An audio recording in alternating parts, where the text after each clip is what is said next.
Takkan kita biarkan anak-anak kita menjadi fitnah dan memfitnah orang lain. Nabi SAW pernah diperlihatkan neraka, diperlihatkan bagaimana azab pemakan riba yang dilempar ke sungai darah, diperlihatkan azab orang yang berzina yang berada di tungku yang dibakar sehingga panas melepuhkan kaki sampai kepalanya. Melihat azab orang yang suka menggibah, melihat azab orang yang suka berdusta. Tapi ada dua kelompok yang merupakan penduduk neraka, Rasul tidak melihat azabnya di neraka. Padahal dua kelompok ini termasuk penduduk neraka, dan Rasul sudah banyak diperlihatkan azab-azab neraka, tapi Rasul tidak melihat azabnya, padahal keduanya termasuk penduduk neraka. Kata Nabi SAW, simfani min ahlin nar lam arahuma qat. Ada dua kelompok, kata Rasul, dua-duanya termasuk penduduk neraka, tapi aku tidak melihat keduanya. Salah satunya, kata Nabi SAW, nisaun kasiyatun ariyatun mumilatun ru'usuhunna ka aslimatil bukhtil ma'ilah la yadkhulnal jannah wa la yajidna rihaha wa inna rihaha la yujadu min masirati kadha wa kadha. Seorang perempuan berpakaian tapi masih dianggap telanjang. Apabila berjalan melenggok ke kanan dan ke kiri, kepala-kepala mereka bagaikan punuk unta. Mereka tidak akan masuk surga, bahkan mencium bau surga pun tidak, padahal bau surga itu bisa tercium sejarak sekian dan sekian, kata Nabi. Lihat, apakah tega orang tua yang tidak pernah meninggalkan sholat 5 waktu, tidak pernah meninggalkan puasa Ramadan, bahkan haji dan umrah, apakah tega membiarkan anaknya tabarruj, merelakan anaknya masuk neraka, merelakan anaknya diazab oleh Allah Subhanahu wa taala dalam jahannam?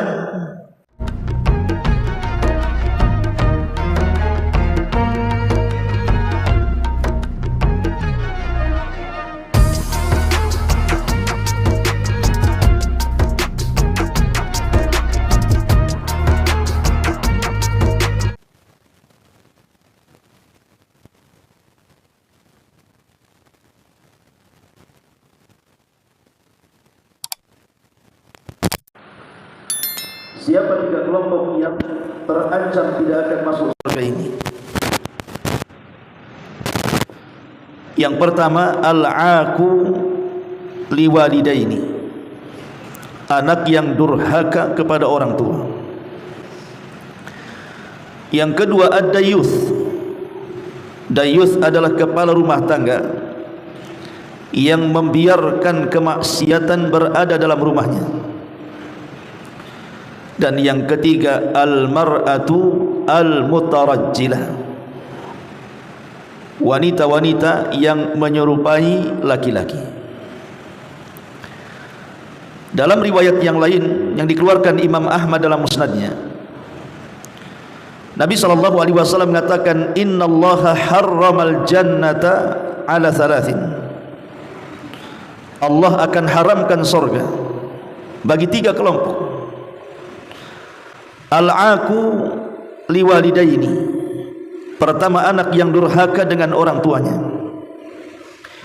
Yang kedua, mudminul khamri, orang yang kecanduan minum khamr.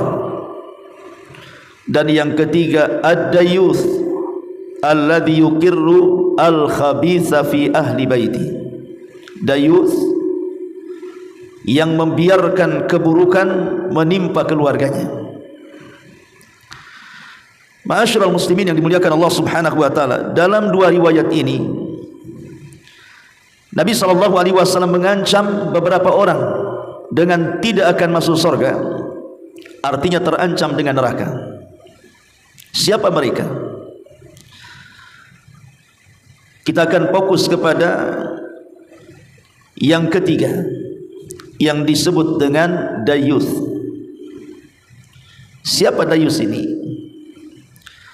Sebagaimana penjelasan Nabi SAW sendiri, alladhi yukirru al-khabitha fi ahli baiti, orang yang yukir itu artinya dia tahu, bahkan dia juga paham bahwa itu kemaksiatan, Dia tahu bahwa itu kemungkaran, tapi dia biarkan kemaksiatan dan kemungkaran itu padahal dilakukan oleh keluarganya. Membiarkan kerusakan padahal dia tahu itu rusak, sehingga merusak keluarganya, dan laki-laki membiarkannya, maka laki-laki yang seperti ini adalah dayuth, kepala rumah tangga yang tidak memiliki kecemburuan kepada keluarganya. Ma'asyiral muslimin yang dimuliakan Allah Subhanahu wa taala, terkadang ada sebagian pemahaman orang-orang awam, kalau sudah melaksanakan salat, melaksanakan puasa, menunaikan zakat, bahkan naik haji berkali-kali, kemudian suka bersedekah, mereka menganggap bahwa mereka telah menjadi orang soleh dan pasti masuk surga. Padahal ada di antara keluarganya, boleh jadi mungkin anak-anak putrinya, suka membuka aurat kemana-mana, atau mungkin istrinya bekerja yang di situ banyak ikhtilat dengan laki-laki yang bukan mahramnya, atau boleh jadi anak laki-lakinya terjerumus kepada pergaulan bebas, ikut geng sana geng sini, akhirnya masuk ke narkoba, ke khamar dan yang semacamnya. Orang yang menganggap dirinya soleh dengan banyak salat, dengan banyak puasa, sedekah, haji dan umrah itu, ingat, betul amalan yang anda lakukan itu adalah amalan-amalan penduduk surga, tapi anda terancam dengan neraka karena membiarkan keluarganya berada di atas kemaksiatan kepada Allah Subhanahu wa taala. Ada istilah yang disebutkan para ulama, man ahabbal makarim ghara 'alal maharim. Man ahabbal makarim ghara 'alal maharim. Apa maknanya? Man ahabbal makarim, siapapun yang mencintai al-makarim. Makarim itu artinya akhlak-akhlak mulia. Siapa yang mencintai kemuliaan dalam akhlak, suka kalau anaknya berhijab, suka kalau istrinya tidak bergibah, suka kalau anak laki-lakinya belajar, duduk di pesantren mempelajari agama, suka kalau seandainya keluarganya kuat dalam agama. Ini namanya suka dengan kemuliaan-kemuliaan. Maka disebutkan man ahabbal makarim ghara 'alal maharim. Ghara 'alal maharim artinya pasti dia memiliki kecemburuan kepada mahram-mahramnya, kepada keluarganya. Tapi sebaliknya, siapa yang tidak mencintai makarim, kemuliaan-kemuliaan akhlak, anaknya tidak hijab, ya dibiarkan saja. Istrinya ikhtilat setiap hari, ya tidak dipedulikannya. Anaknya mau pulang mau tidak, mau masuk ke pergaulan bebas ataupun ya sudahlah, yang penting dia kan anak laki-laki, bisa menjaga dirinya. Membiarkan kemungkaran artinya tidak suka dengan kemuliaan-kemuliaan, maka dia akan dicabut kecemburuannya kepada keluarganya. Padahal Nabi SAW mengatakan, al-mu'min yaghar wa anna Allah asyaddul ghairah wa ghiratullahi ala abdihi al-mu'min ya'ti ma harramallahu. Kata Nabi SAW, seorang mukmin itu harus memiliki kecemburuan, dan sesungguhnya Allah Subhanahu wa taala lebih dahsyat lagi cemburunya. Dan di antara kecemburuan Allah Subhanahu wa taala, Allah tidak suka kalau seandainya seorang mukmin melakukan hal-hal yang diharamkan Allah Subhanahu wa taala. Kalau seandainya binatang secara keseluruhan memiliki perasaan cemburu, tidak ada satupun binatang kecuali diberikan perasaan cemburu kepada hati setiap binatang, kecuali beberapa binatang. Salah satunya adalah khinzir, babi. Babi tidak memiliki sifat cemburu. Maka siapapun yang tidak memiliki kecemburuan kepada keluarganya, apa bedanya anda dengan babi? Babi tidak cemburu dengan pasangannya. Walaupun pasangannya berzinah dengan orang lain, dengan binatang lain, dia enggak akan peduli. Tetapi manusia yang pecemburu, dia tidak mungkin membiarkan keluarganya di atas kemaksiatan kepada Allah Subhanahu wa taala. Ma'asyiral muslimin yang dimuliakan Allah Azza wa Jalla, terkadang ada sebagian keluarga yang tidak mengetatkan aturan pada keluarganya. Bahkan mungkin kita sebagai orang tua membiarkan anak kita ini tidak memiliki aturan dalam rumahnya. Anak berpakaian ketat sama orang tuanya dibiarkan saja. Bahkan yang lebih parah, dibelikan pula tuh pakaiannya. Alasan ini model 2026. Ada orang-orang tua yang tidak mau ketat dengan aturan keluarganya. Nanti kalau saya ketatkan anak saya marahi untuk sholat, nanti dia kabur katanya. Ada orang-orang tua yang seperti itu. Ketika mereka melonggarkan aturan dalam rumah, kemudian anak-anak khususnya perempuan kemudian memiliki kebebasan di luar rumah, dia tidak tahu bahwa fitnah di luar rumah itu bisa menghantam putrinya kapan saja. Pernah dulu ada orang datang ke saya, orangnya besar, betato lagi. Tiba-tiba datang minta konsultasi, setelah ketemu nangis dia. Betato kok nangis, padahal badannya besar tuh.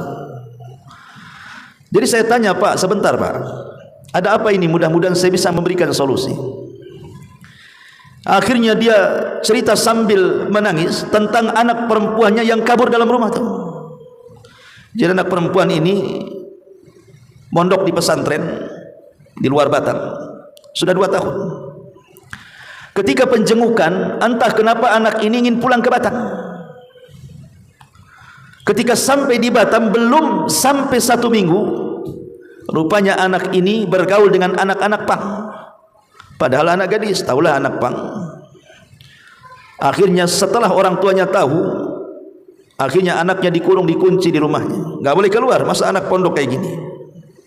Rupanya anak itu berontak, kabur dari jendela. Dan ketika itu bapak ini belum ditemukan sudah beberapa hari. Setelah hampir 2 minggu, rupanya ditemukan di kos-kosan bawahnya warung Padang.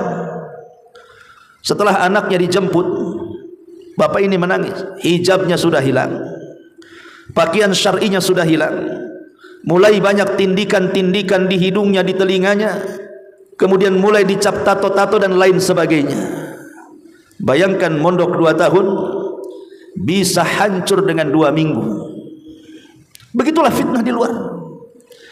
Kalau seandainya kemudian orang tua ini membiarkan, tidak membuat aturan ketat kepada putri-putrinya, ingat fitnah di luar itu besar. Setan bisa menghancurkan putri-putri kita dalam sesaat. Makanya Al-Imam Bakar Ibn Zaid rahimahullahu ta'ala mengatakan, fasadun nisa sababuhul awal tasahulur rijal. Fasadun nisa sababuhul awal tasahulur rijal. Rusaknya perempuan, kata Imam Bakar Ibn Zaid, sebab yang pertama adalah karena kita sebagai kepala rumah tangga tidak mengetatkan aturan-aturan dalam rumah tangga dan cenderung meremehkannya. Karena ada orang tua itu yang kalah dengan anaknya, baik hartanya ataupun aturan-aturannya. Anak minta harta apapun diberikannya, padahal yang dibeli itu terkadang bisa menjerumuskan anaknya kepada kerusakan. Anaknya minta supaya tidak diketatkan aturannya, ya sudah, yang penting anaknya ada, tidak kemana-mana, tidak hilang, tidak pergi ke luar negeri, dan begitu seterusnya. Ingat, ada istilah, seorang mukmin itu akan diuji dengan 2 perkara. Seorang mukmin itu akan diuji dengan 2 perkara. Bil mali wan nisa. Pertama dengan harta, dan yang kedua dengan perempuan. Kata ulama, faman kana qawiyan fil mali wan nisa kana minan najihin, wa man kana dhaifan fil mali wan nisa kana minal halikin. Seorang kepala rumah tangga kalau kuat memegang hartanya, tidak sembarang memberikannya, memberikan kalau ada maslahatnya. Dia kuat pegang hartanya. Pak, minta uang untuk apa? Beli handphone. Oh, tidak. Pak, minta uang untuk apa? Ini ada gaya bagus ini, pakaian, Masya Allah. Oh enggak, ini tabarruj. Dia kuat pegang hartanya tuh, enggak sembarang ngasih kepada anaknya. Walaupun dia cinta dengan anaknya, tapi dia kuat memegang hartanya. Yang kedua, kuat memegang anak perempuannya. Jangan keluar.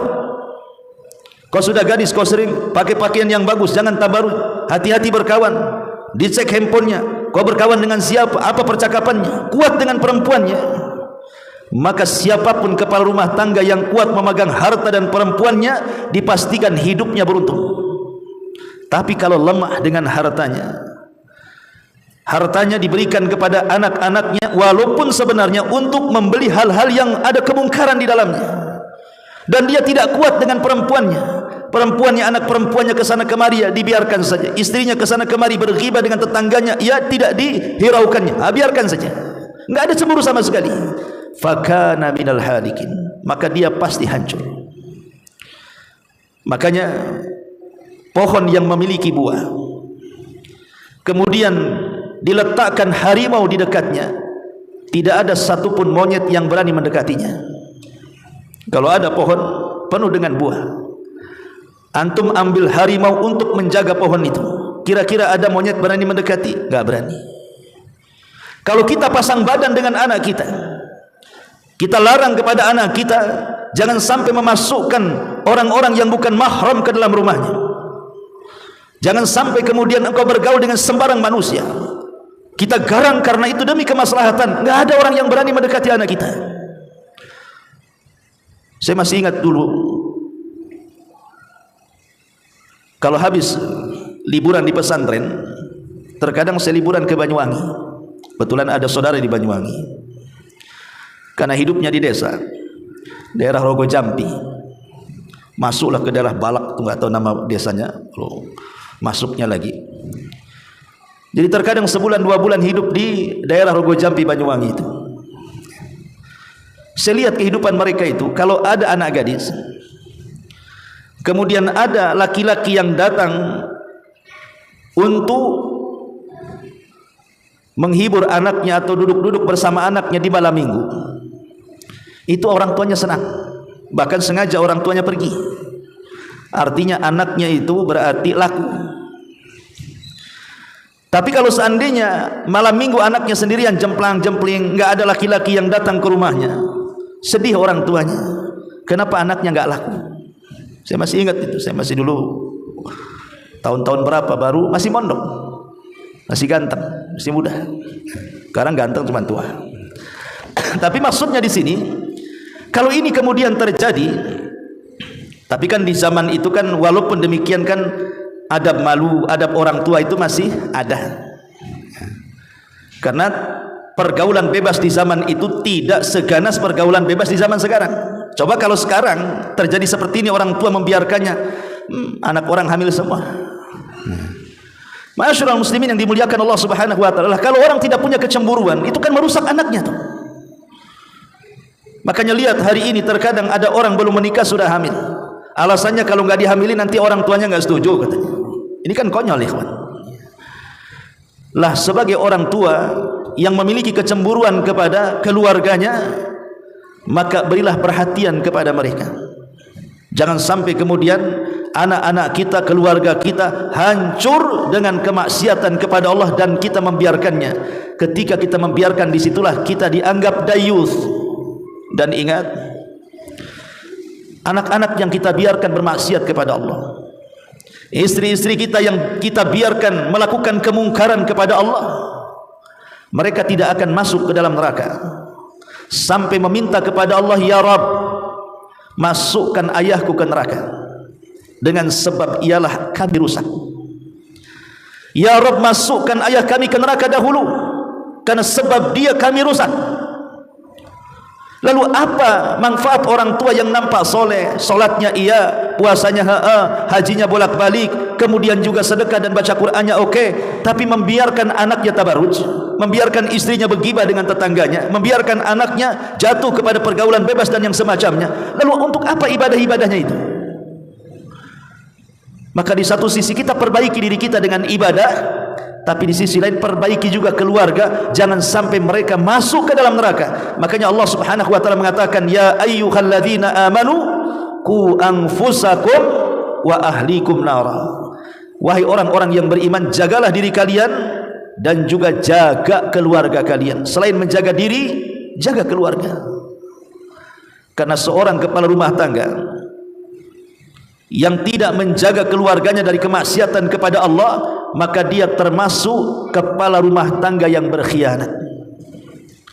Nabi SAW bersabda, ma min abdin yastar'ihi Allahur ra'iyah yamutu yawma yamutu wa huwa ghashun an ra'iyatihi illa kana min ashabin nar.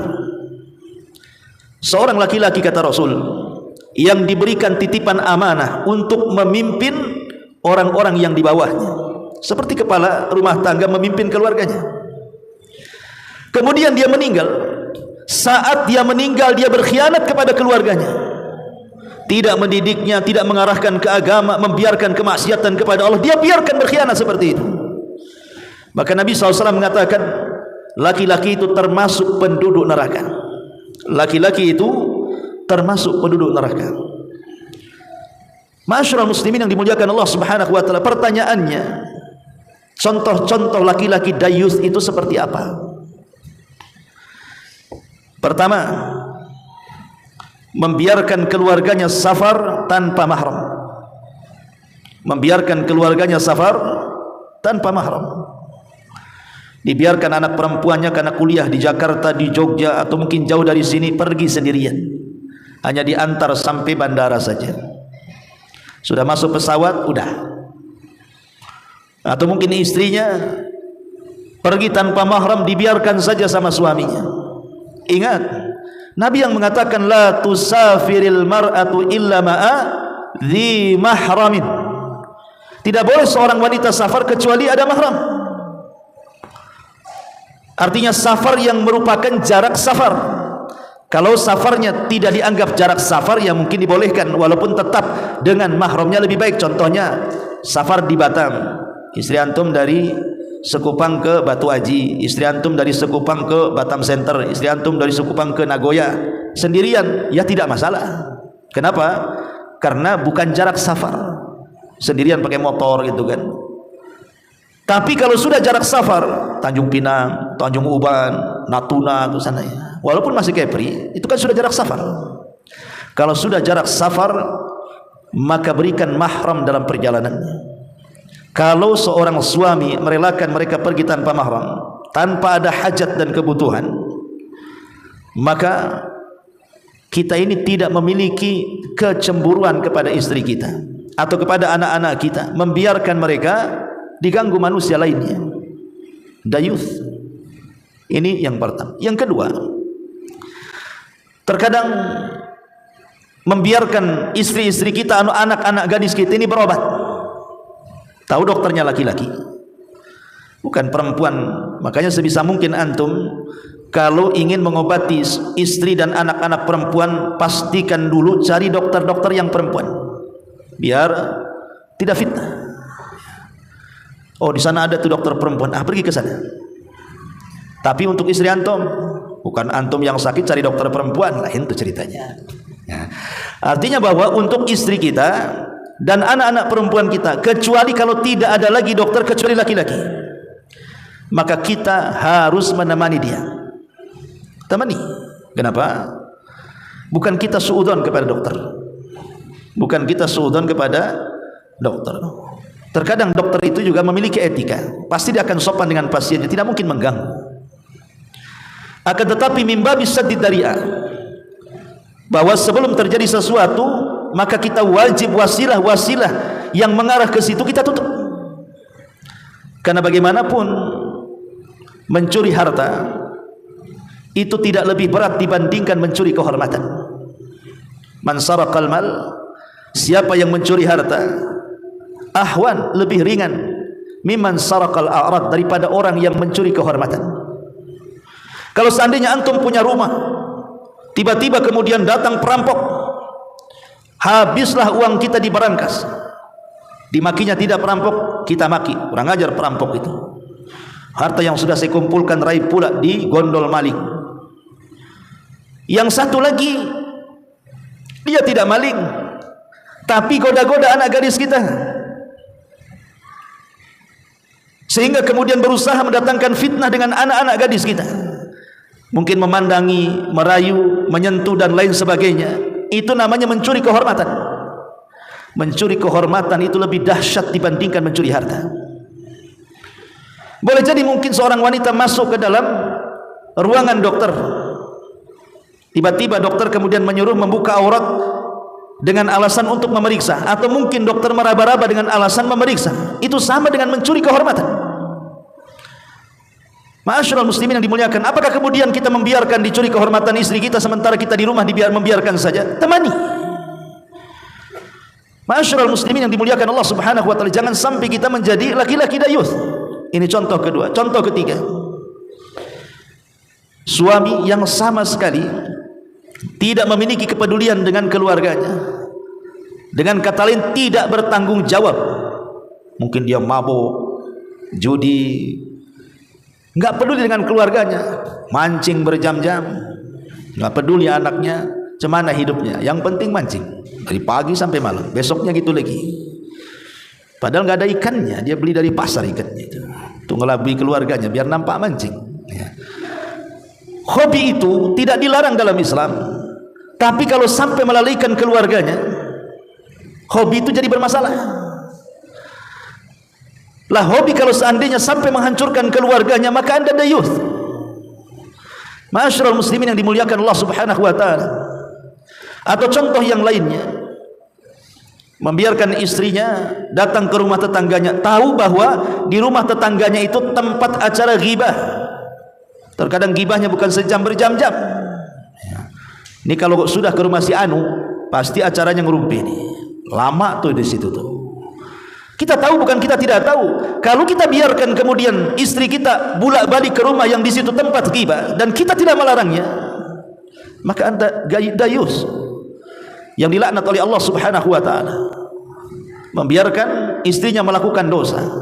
Yang lebih parah lagi, istrinya habis ghibah, pulang ditanya suaminya, kira-kira ghibahnya apa isinya katanya.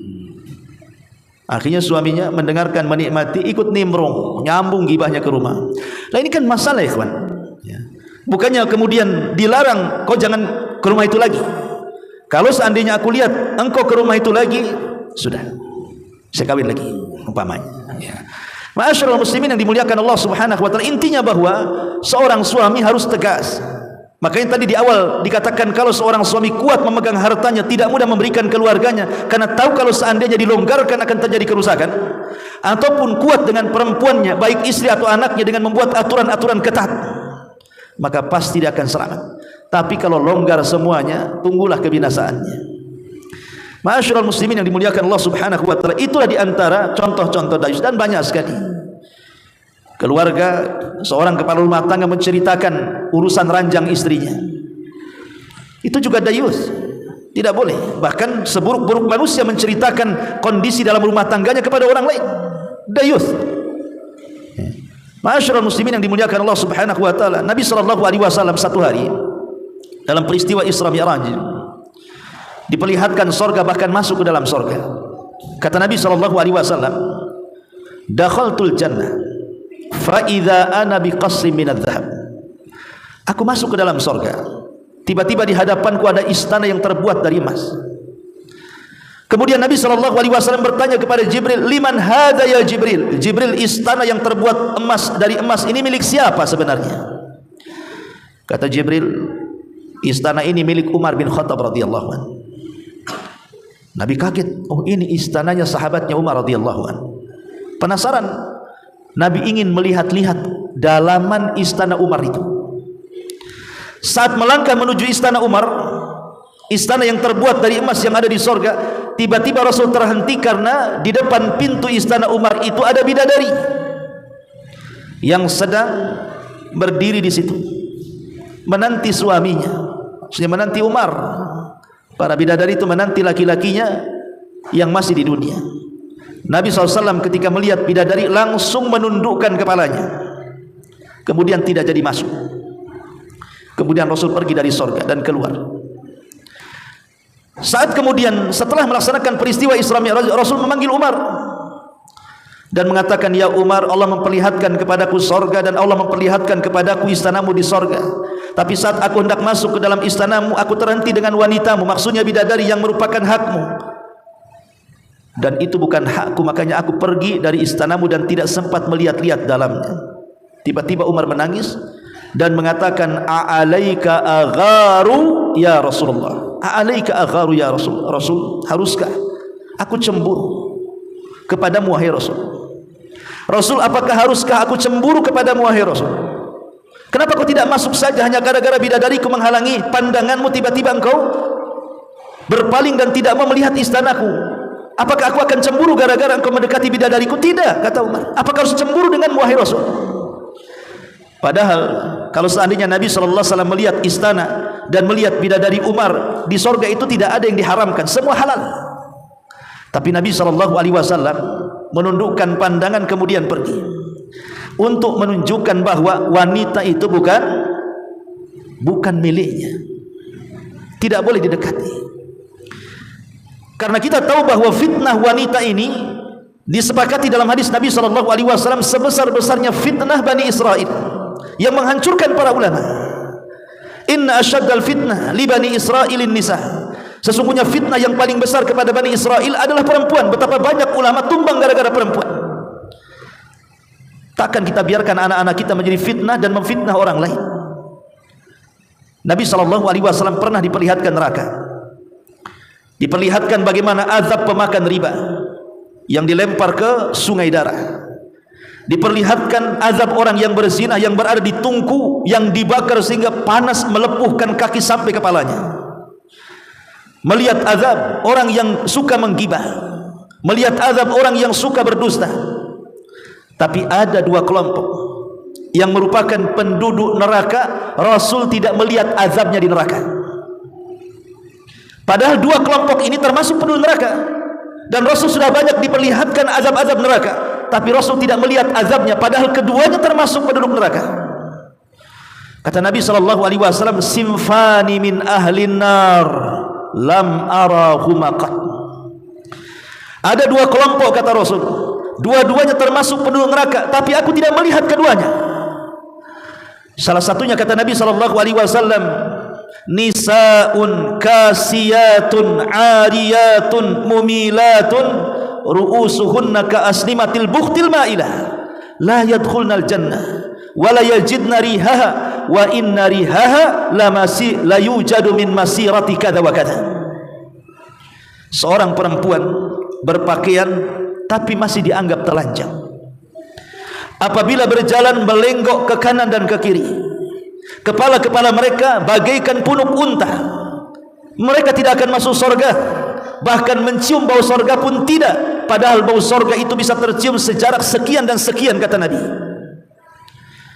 Lihat, apakah tega orang tua yang tidak pernah meninggalkan sholat 5 waktu, tidak pernah meninggalkan puasa Ramadan, bahkan haji dan umrah, apakah tega membiarkan anaknya tabarruj, merelakan anaknya masuk neraka, merelakan anaknya diazab oleh Allah Subhanahu wa taala dalam jahannam? Di dunia saja ikhwan, kalau kita cinta dengan anak kita, tiba-tiba anak kita berkasus, kemudian masuk penjara, banyak orang tua yang menjual kebunnya, menjual rumahnya, hutang ke sana kemari, harus menyewa pengacara, yang penting anaknya keluar dari penjara. Itu penjara dunia loh ya. Ini jelas-jelas anaknya terancam dengan penjara akhirat.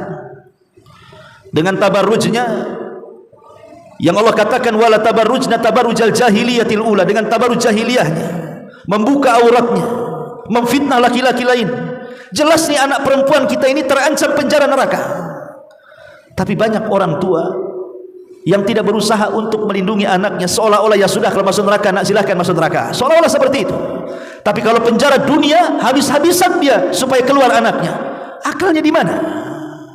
Padahal penjara neraka itu jauh lebih dahsyat siksaannya dibandingkan penjara dunia.